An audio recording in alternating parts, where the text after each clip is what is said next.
In today's video, we're taking a look at the latest trade talk around the NHL. Today, we're focusing on the Vancouver Canucks, Montreal Canadiens, and the Ottawa Senators. Could Phil Kessel make a return to the NHL in the near future? We also have some pretty bad news regarding some Montreal Canadiens injuries, including Kirby Dach, possibly done for the year. Top prospect David Reinbacher also out for a while. Some other significant injuries from around the NHL, and some interesting healthy scratches ahead of tonight's action. All that coming up next. So welcome back to another video here at Top Shelf Hockey. As I mentioned, we have a lot of news to cover today. Let's kick things off first with a couple of NHL signings. Today, the Florida Panthers have announced that they've signed Jonah Gadjovich to a one-year, one-way deal, league minimum. Gadjovich, I believe, had gone on a PTO. Former Vancouver Canucks San Jose Shark was not qualified after last season, became a UFA. This is a late announcement, of course. A lot of players who went on PTOs or attended training camps were obviously either let go or signed by now, but Florida's added him into the mix here for the remainder of the season. So obviously Gadjovich isn't going to provide a whole lot of offense, but he's going to be more like a bottom six role player. He's got good size, can play a physical style of game. So we'll see how he fits in Florida. And Max Comtois finally has a new home. Unfortunately for him, it's not an NHL deal. He has signed an American Hockey League only deal with the Chicago Wolves. The Chicago Wolves, in case you remember, are now an independent AHL franchise. They do not have an NHL affiliate team, so they're completely independent now. This contract does have an out clause, though. If Comtois can find and seek an NHL opportunity, they will release him from that contract to sign an NHL contract. So we'll see. For right now, he's going to have to go down to the AHL and perform at a good level to get NHL attention to come back to the NHL. So we'll see what the future holds here for Comtois, but he's a Chicago Wolf for the time being. Now, as I mentioned, we have some pretty significant injury updates. We're going to start with the Montreal Canadiens because we actually have three pieces of bad news regarding the Habs today. Of course, we know Montreal was extremely ravished with injuries last year. They lost so many man games. It was a ridiculous amount. I believe it might have been a record as well. And the news just kept piling up here today. Let's start with the most significant, though, and that's Kirby Dach. Of course, Kirby Dach's, a pretty young, promising player, former number 3 overall pick, who they picked up from Chicago a couple years back.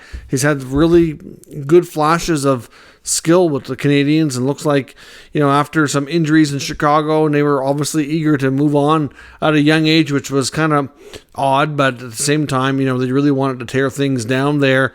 Dach goes to Montreal, has had some good moments, but again, has dealt with his fair share of injuries. Now, earlier today, they said he was out with a significant lower body injury and to be out long term. Eric Engels of Sportsnet just recently put out some information saying that it's not confirmed yet, but the belief is that he has a torn ACL and an MCL injury in his knee. So that is certainly not good. Of course, they were playing his former team, the Chicago Blackhawks. He got checked by Tenorti into the Blackhawks bench. Initially, he seemed okay, but not long after, I believe it was the next shift, you could see he was having some issues with his knee, kind of flexing his leg, went off, got checked out, and did not return to the game. If he has a torn ACL and MCL, there's a pretty good chance his season is unfortunately going to be over, even at this early of a stage. Now, of course, it's a big surgery, possibly, if it's needed. It's a big recovery. So, that's just not what you want to see for such a young, promising player who's already dealt with a fair bit of injuries in his young NHL career. So, Montreal's injury situation is not off to a good start after an incredibly bad year last year. I hope this is not something that haunts the team and really becomes a huge factor for them this year. I know they have a whole new medical staff, but of course, they can't prevent things from happening. It's how the injuries are handled afterwards, which was some of the bigger concerns. We also got word today from the American Hockey League, from the Laval Rocket, that one of their promising players in the AHL who would be a call-up option, in this case, Emil Heineman, who had a really good training camp, in my opinion, is out indefinitely as well with an upper body injury. So he's out, so he's not even an option to come up and replace Dach on the NHL roster. And then their top prospect from the 2023 NHL draft, defenseman David Reinbacher, of course, is playing in Europe this year, is going to be out for at least 2-3 weeks. He crashed awkwardly into the boards, and he also dealing with a knee injury. Now, it doesn't look to be as severe as of right now. Again, it's the early stages, so maybe as time goes on, it could be a little quicker. Maybe it could be a little longer. Some things are harder to predict, but to have, a top level, top 6 NHL player go down, one of your top American Hockey League players who could be a call-up option, and then on top of that, your top prospect playing in Europe, all have injury announcements in the same day is pretty brutal. So again, like I said, the Habs have been just ravished with injuries last year. The number of man games lost was incredible, and we certainly hope that this string does not continue, but we'll wait for an official announcement from the Habs regarding Dach, but it sounds like he's probably going to be needing knee surgery and could be done for the year. I mean, maybe there's a chance he comes back at the end of the year at best case scenario, but he's looking at a significant recovery if this information is accurate. So we'll wait and see if Engels had the accurate info here, which he normally would be. He's usually pretty, sure of himself before he puts that out there. So we'll see where that goes. So, and it's unfortunately not the only pieces of news when it comes to injuries. We're only, not even a full week here into the season, and we're already getting a lot of significant stuff. Seattle Kraken forward Brandon Tanev, he's out for about 6 weeks with a lower body injury, so that's not good news for Seattle. Tanev's had a fair bit of injuries over his career as well. Minnesota Wild winger Matt Boldy, who is certainly a great young scorer and offensive player for them, upper body injury, he's out week to week. One thing that I found really concerning as well, Philadelphia Flyers top centerman Sean Couturier. Now, we don't know this is going to lead to anything, for missing time, but he did not practice this morning, and when John Tortorella was asked about Couturier's absence, he said he's banged up. Sean Couturier has missed a better part of 2 years with back injuries, and so far, though he played the first couple games, didn't look too bad, and he's already banged up. So I don't know if that's going to lead to missed time for games or whatnot. But again, some guys just can't catch a break, and you certainly hope that it's not anything like that in the case of Couturier. Now, as I mentioned, we have some surprising healthy scratches already happening here early in the year.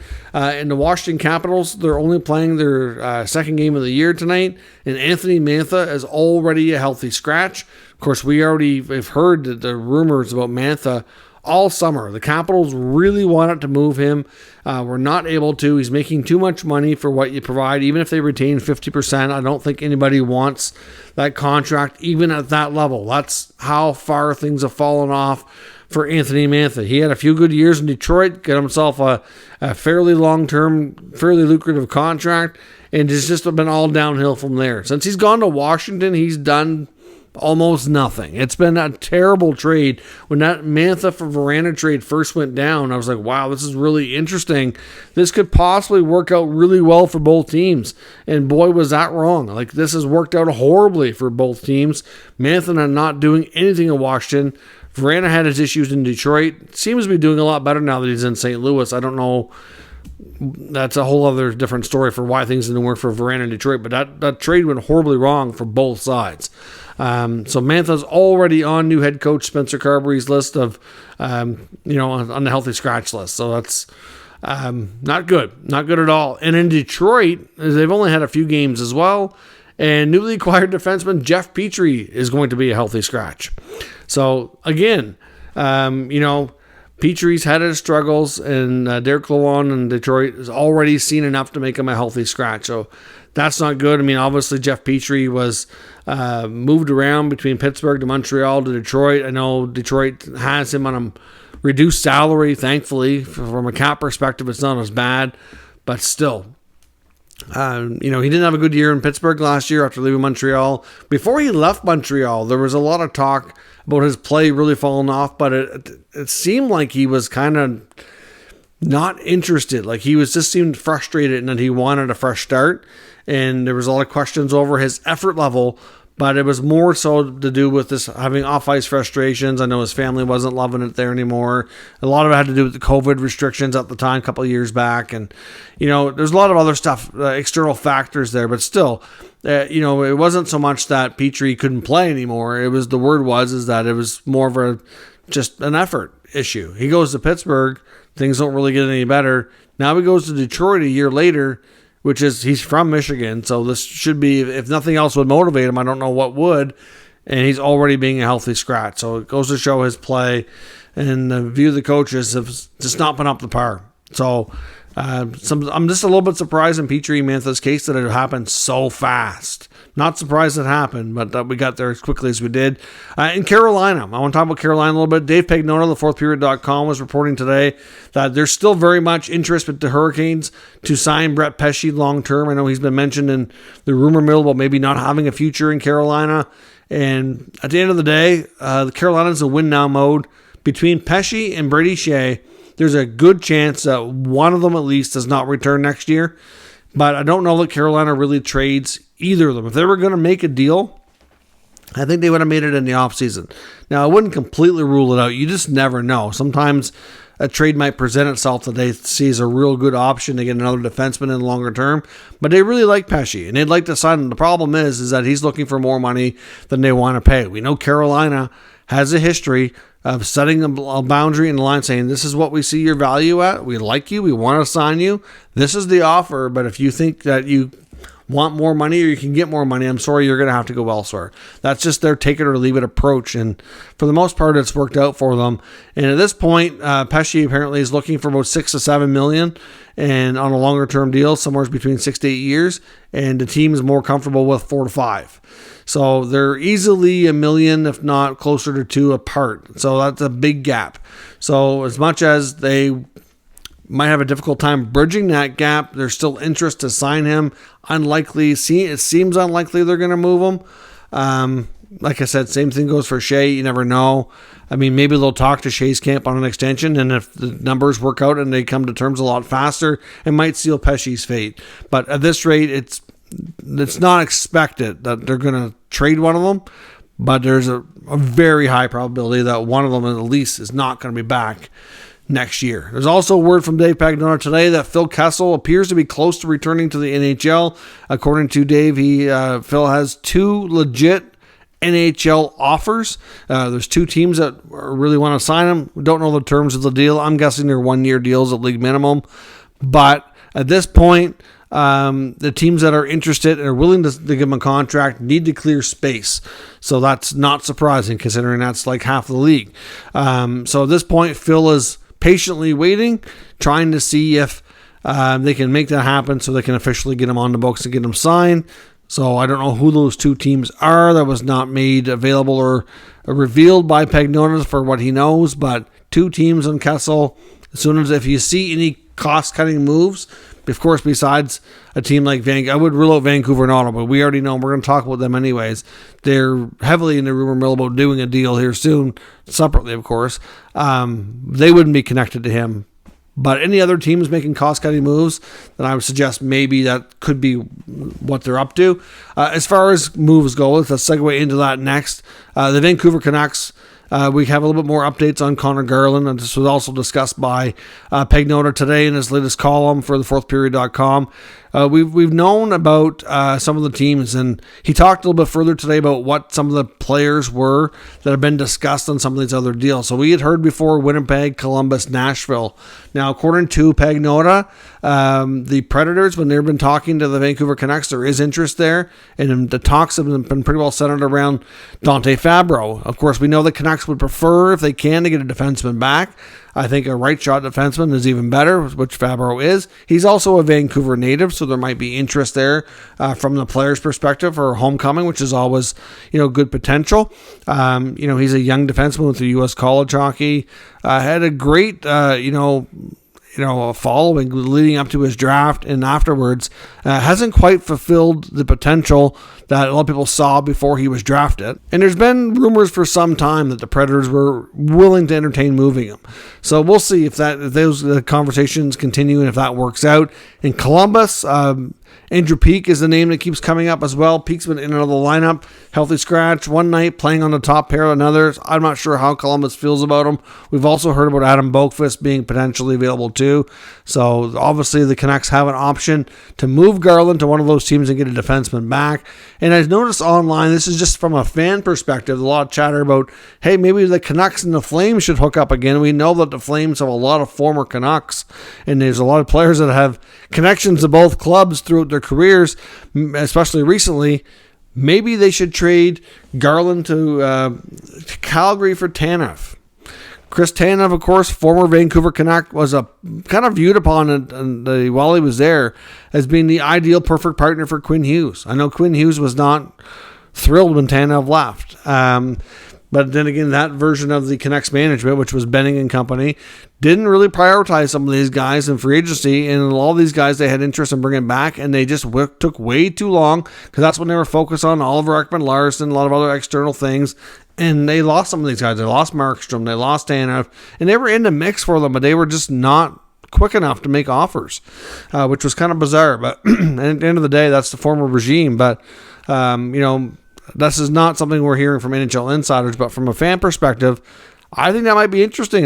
When there was some speculation before the season started that the Flames might be interested in adding another middle six type forward. So if they can get Connor Garland, especially with some salary retained, and get Tanev returned, maybe that works out. And of course, you have to look at the salaries. The one thing that Vancouver wants to make sure they accomplish in all this as well is that they not only move Garland, but they move him to reduce their overall expenditures and salary and get some cap space in return. It doesn't have to be the whole amount, of course, but they do want to come ahead at least $1 million or more to have some flexibility. So we'll have to see how all that works out. I know I've seen some information on Montrael from Marco D'Amico talking about how David Savard is emerging to becoming a good trade candidate. This is more for later, but Montreal is going to have a bunch of veteran players that could be available for the deadline to make things interesting. We talked before about Sean Monahan. David Savard is also another player who's in that boat as well. Obviously somebody who could be a great help to a contending team down the stretch, who has a lot of experience, right shot defenseman, has a Stanley Cup to his name.